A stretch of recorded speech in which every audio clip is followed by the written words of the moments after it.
So hello and welcome. I'm Frederick Dunn and this is The Way to Be. Today's April the 30th. It is 2:30 in the afternoon. I'm looking at the frames I've pulled out of my Layens Hive. So the Layens, if you don't know, is a horizontal hive format, deep frames, and these bees are just coming out of winter. We've had terrible weather, but look what's going on. Brood everywhere. So, no secret, we're in the brood frames. Look, there's eggs right there. Eggs everywhere. And I have to inspect my hives right now because they're about to get away from us. In spite of all the rain, the cold, the heavy weather, look what's going on. These are worker brood here, and they are well nourished. Look at, they're just swimming around in the resources that the bees have put there. Look up here, there's pollen. All different colors of pollen up there, which shows there's some very good diverse forage going on for them. I'm looking for queen cells in particular. I want to make sure that they don't swarm because historically they get ahead of me. The comb looks a little bit random. It's a little wonky here. I don't mind as long as it doesn't interact with the other frames and keep me from being able to pull them and take a look. There are also wires here, vertical going through. This is foundationless. And it's interesting to see what the bees do when they build their comb on their own. Look at the bottom here. Open spaces down there. So they connect to the sides, the top, but the bottom they leave open, and this colony is on the rapid increase here. The brood patterns are fantastic. The bees all look healthy. I'm not seeing any problems. No deformed wing virus and things like that. Look at the little transit holes they make here on the right side, right next to the wooden frame. Up in the top right corner also, we have worker brood and drones. And one of the things that has me calm is the fact that we don't have a lot of drones now, which means it's unlikely that they would produce a queen. This time of year, we want to see drones first, so don't think about splitting and dividing up your colonies until you know that the queens that they make would have drones to mate with. So once again, nice worker brood, even patterns, no signs of problems here. This colony, none of the Layens hives I have, and I have two. They're not fed. Even in the dead of winter, they don't get fed. They're insulated with lamb's wool, sheep's wool. I got these from Dr. Leo Sharashkin, and they do well. Of course, the stock does well too. These are just mutt bees. They're hybrids that cycle back year after year, and they get through winter just fine. And I just wanted to look it over because if there were queen cells, what would I do? Well, I'd have to get the queen out of here and put her in the other hive maybe if they're not doing as well. We can equal out some of these colonies. We can pull frames. I pulled 3 frames of honey off of this hive. They are ahead of the game.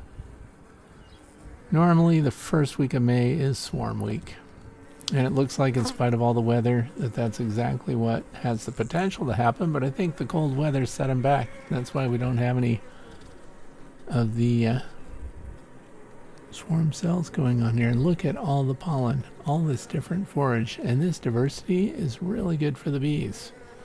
Because at the end of this video I will show you a little bit about what's going on in the environment, but dandelions are number 1 right now.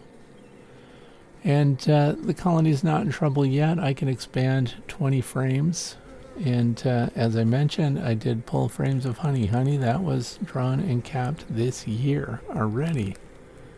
These are titans. Look at the space at the bottom here where they don't connect. Now with these vertical wires, some people have complained that the comb sags a little bit when it gets hot. It has that potential. And this brace comb on the sides here to the right, to that vertical wooden frame, helps to keep that from happening, but it is fairly common. There is honey here in the top right, and they haven't capped it yet, but they're definitely bringing it in. And so dandelions, for example, provide them with nectar and pollen, but it's clear by the pollen diversity that they are getting lots of different pollen sources. So lots of flowering going on out there. You can see that there are honey frames to the left and to the right. This is another brood frame. It's pretty predictable. There are single entrances on these hives. They have 3, but I keep 2 closed and 1 open at the end only. They are insulated everywhere, including the top, with double bubble and expansion foam and polystyrene on top. And that keeps them nice and warm. Some people think that horizontal hives, the bees can't migrate horizontally through them, but they clearly do. Particularly if you've got a warm space, they can get through. And look at this. The queen is laying very good. I see no problems. And these they've embraced at the bottom, so that's good news too. Another funny thing I was noticing about this comb shape is that normally the pointy side of these hexagonal cells points down. Throughout this colony, the bottom side of most of the cells is the flat rather than the pointed end. I'm going to get you a close-up look here of some of these cells so you can see also through to the other side and see how the opposing cells are centered, that they're not lined up. And that adds strength too. Lightweight. The honeycomb design is copied. Look at this right here. This is a queen cup. Why do we call it that? Well, because it looks like the beginnings of a queen cell. It is vertical, but there's no egg in it, so it is not a queen cell. Difference between a queen cup and a queen cell: vertical cell could be a queen cell, has no egg, and therefore they are not preparing to swarm. That's fantastic news. This is a feel-good moment for me because historically I am always too far behind. And that means that, I find out they're ready to swarm when they actually swarm. So if I found queen cells, what would I do? Well, I'd make a split.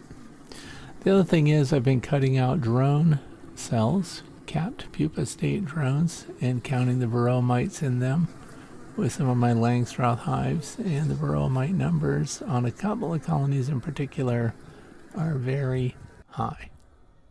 So here we are, honey capped on the right, and we've got some, of course, open cells too. I did smoke the colony, that's why they're nice and calm. And here's the queen. She's super. She is obviously from last year, nice and dark. What kind of queen is she? Well, she's a hybrid. I just breed from the bees that are already here that get through our winters. I'm in the northeastern part of the United States, northwestern part of the state of Pennsylvania. And we just had those big storms come through last night. Look what's going on now. This is great. Look at that brood pattern. So what's going on in the environment? Well, we have hawthorns, we have prairie fire crab trees, we have a lot of things in the environment here, and of course dandelions. Dandelions are the number one thing. Now, I've been giving a lot of thought to the forage in our area in the past, and I think I have too many colonies of bees for this area. So if I'm going to concentrate them all in my own backyard apiary, where I do these observations and evaluate hive equipment and things like that, I really think I need to cut down on the number of colonies, unless you can spread them out. Because what happens is the colonies themselves, they produce enough honey for themselves, but not enough for us to get a decent harvest. And I have a 9-year-old around here, my grandson, known as the supervisor, who is pressing me for more honey from my hives.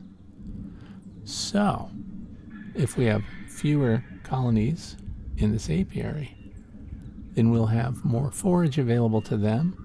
We won't put so much pressure on the native pollinators, like this one. That's a native pollinator. Look at that little rascal. So if we're looking at flowers and the nectar and pollen resources in our area, and if we see them just loaded up with honeybees, multiple bees on a plant, we might consider that we've oversaturated the zone. Sure, they can fly farther. If they run out of local resources, they can fly a couple of miles or better. But of course, honeybees are efficient. They like to go to things that are closer first. So, consider this. Fewer colonies, more resources, more honey per colony than if you boosted them and have, say, 40 colonies. You may produce just as much honey from 10 to 15 colonies because they're not overly exploiting the resources in your area. What do you think about that? We've got henbit. We've also got some dead nettle, some self-heal. The bees around that, they don't seem to spend a lot of time on those flowers. I hope that you enjoyed this update. Layens Hives are doing great. All the hives are doing great. We're ahead of the game though, and they are not going to swarm. So if you're in the northeastern part of the United States, this is a good time. Check your hives, look for queen cells, find out that everything is good, and then get out of there and let them forage. I hope you enjoyed the short video. Thanks for watching. I'm Frederick Dunn, and this is The Way to Be.